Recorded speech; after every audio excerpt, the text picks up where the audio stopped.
À 3 semaines des élections les plus serrées de l'histoire en Tanzanie, l'opposition s'organise. Un ancien Premier ministre a rejoint la coalition de l'opposition.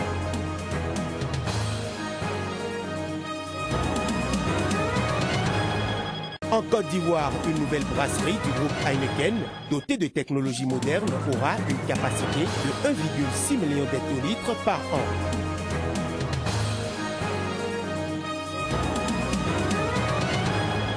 Enfin au Sénégal, quelques jours après la fête de la Tabaski, les peaux d'animaux jetés dans les dépôts d'ordures se décomposent, rendant l'air toxique.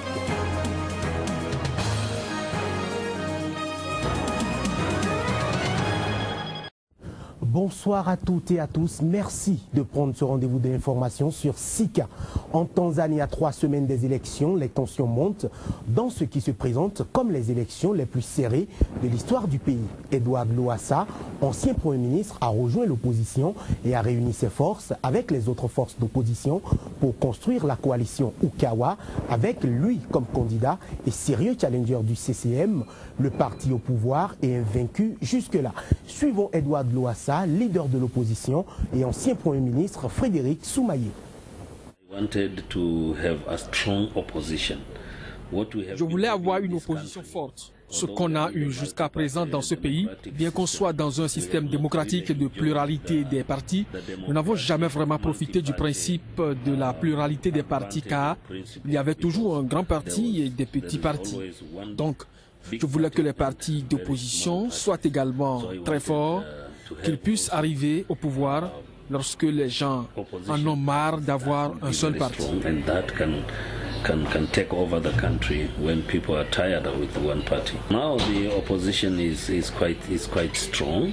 Désormais, l'opposition est plutôt forte et je pense que nous allons clairement remporter les élections.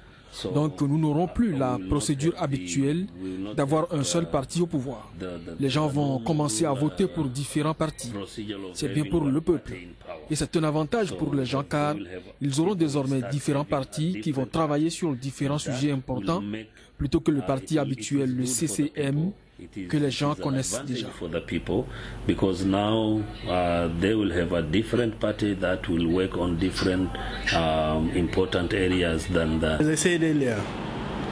Je cite le Premier ministre Tony Blair quand on lui demandait quelles étaient les priorités pour la Grande-Bretagne. Priorité numéro 1, l'éducation. La deuxième, l'éducation. La troisième, l'éducation. Je répète la même chose. Notre éducation est très mauvaise et je pense que l'éducation sera notre moteur de croissance pour tout ce que vous voulez faire. En Côte d'Ivoire, la nouvelle brasserie du groupe Heineken, dotée des technologies modernes, aura une capacité de 1,6 million d'hectolitres par an. Une brasserie qui explore également la possibilité de développer un projet d'approvisionnement local des matières premières agricoles comme le maïs ou le riz dont elle a besoin pour produire ce breuvage. Chris Paterna-Sémion. Bientôt sur ce site, l'alcool coulera à flot au bénéfice du consommateur et de l'économie ivoirienne.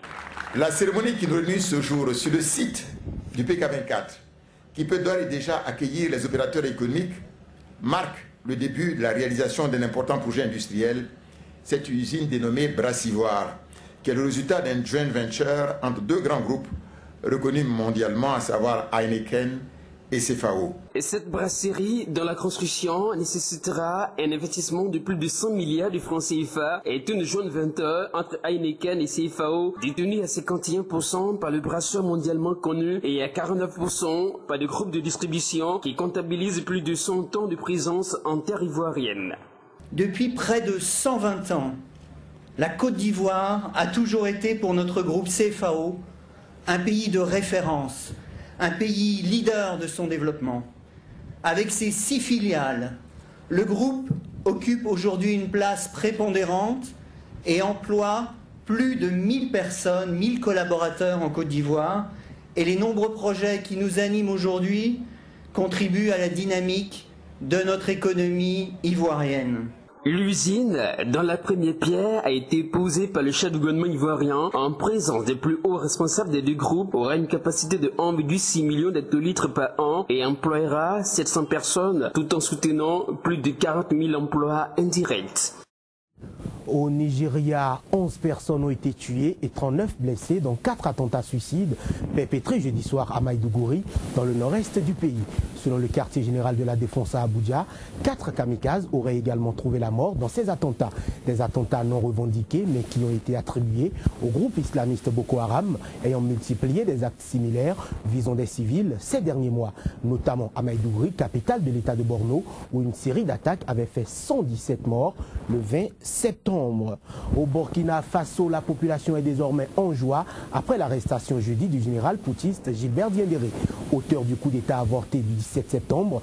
Ce dernier se trouvait dans un camp de gendarmerie de Ouagadougou. Son arrestation semble être l'épilogue de la crise qui a secoué le pays. Sans doute l'homme le plus détesté du pays, le général putschiste Gilbert Diendéré a accepté d'être conduit au camp de gendarmerie Paspanga près du centre-ville. L'homme qui avait pris les rênes du pouvoir au Burkina Faso le 17 septembre, au lendemain de la prise d'otage du président et des ministres de transition par le RSP, s'est rendu jeudi après-midi. Après 2 jours de négociations, Gilbert Diendéré est sorti de lui-même de la résidence du nonce apostolique. Dans la rue, l'annonce de son arrestation est bien accueillie. Dès lors que le chef putschiste, comme on le dit, a été arrêté, je pense que c'est la fin du putsch. C'est la fin du putsch parce que s'il était vraiment le chef du putsch et qu'il est mis aux arrêts, je crois que le putsch a pris fin et ça soulage. Je pense que c'est bien. Moi vraiment je suis contente. Parce que c'est un terroriste. Quelqu'un qui sort, il tue ses frères et ses soeurs, c'est pas intéressant. En tant que Burkinabé, c'est pas humain. Donc je suis très contente. Je pense que le coup d'État est vraiment fini. C'est là son arrestation. Je ne suis pas parfaitement d'accord. Le Burkina, on peut dire le Burkina est dans la paix maintenant. Mercredi, le président Kafando avait estimé qu'une page était tournée et promis de fixer une nouvelle date des élections après concertation avec toutes les parties. Initialement prévu pour le 11 octobre, le scrutin présidentiel et législatif devrait mettre fin à la transition ayant suivi l'insurrection d'octobre 2014. Les élections pourraient avoir lieu début décembre. Remous dans le rang des politiciens en Guinée, l'opposition réclame le report d'au moins une semaine du premier tour de l'élection présidentielle prévu le 11 octobre. Les détails. L'opposition argue de problèmes sérieux, risquant d'entacher le scrutin.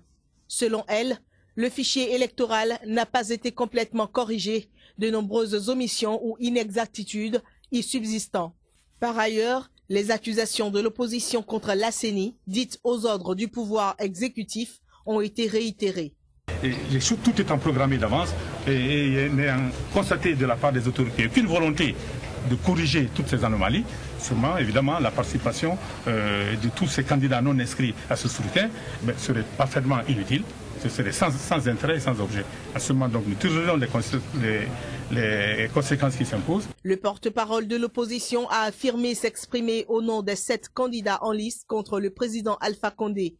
Selon la Constitution, la présidentielle doit avoir lieu au plus tard 2 mois avant l'expiration du mandat en cours, soit le 20 décembre prochain. Les 2 précédents scrutins en Guinée, la présidentielle de 2010 et les législatives de 2013, ont été émaillés de violences et d'accusations de fraude.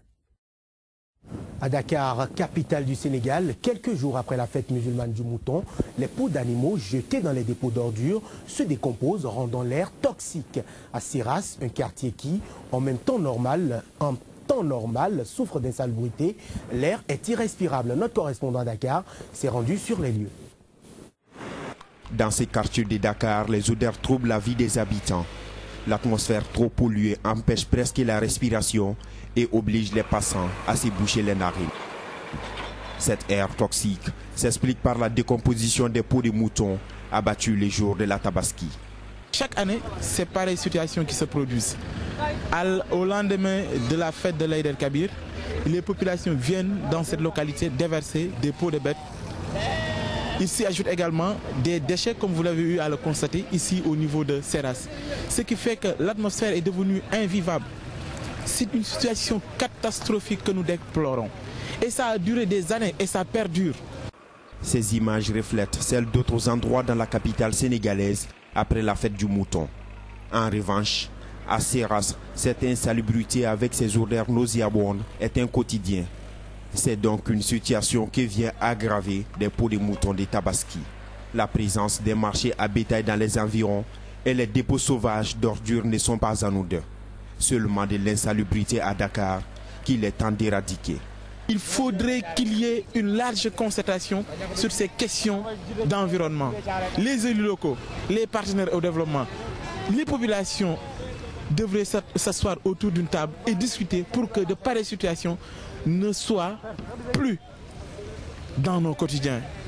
Avec l'air quiétude continuellement perdu presque durant toute l'année et l'inaction des autorités dans cet endroit à Dakar, c'est fort probable qu'une menace de santé publique plane sur la population riveraine. Une page culture dans cette édition. Le Bénin accueille depuis ce mercredi le Toi-même tu sais tour, la tournée africaine initiée dans le cadre du 20e anniversaire des émissions Couleurs Tropicales et le club RFI. Les émissions ont été enregistrées à Cotonou avec toutes les équipes autour de l'animateur vedette Claudie Siard. Suivons le point. Les fans de l'afro-musique des années 1980 connaissaient l'émission Canal Tropical. Grâce à elle, Youssou N'Dour, Alpha Blondy, Ismaël Lo, entre autres, sont promus. Mais à partir de 1995, le Guadeloupéen Claudie Siard va y mettre plus de couleurs.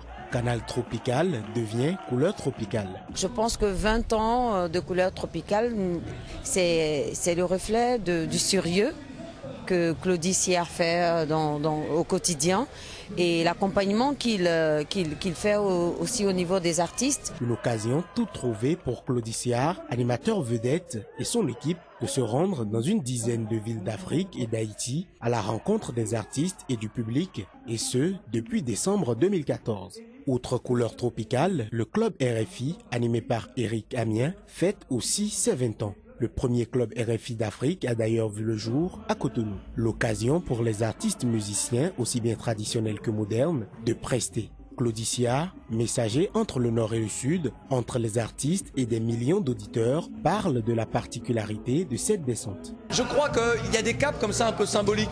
Et les 20 ans, avoir une telle longévité, c'est quelque chose d'exceptionnel pour une émission de radio, hein, surtout pour une quotidienne. Et on s'est dit, bien, faisons quelque chose d'exceptionnel.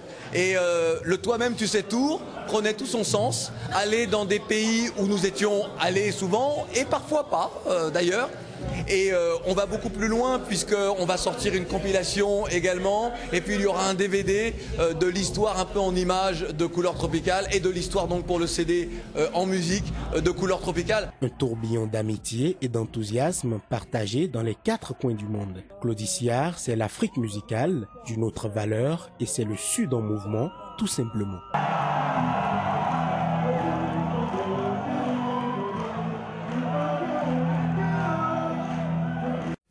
Ce sera donc tout pour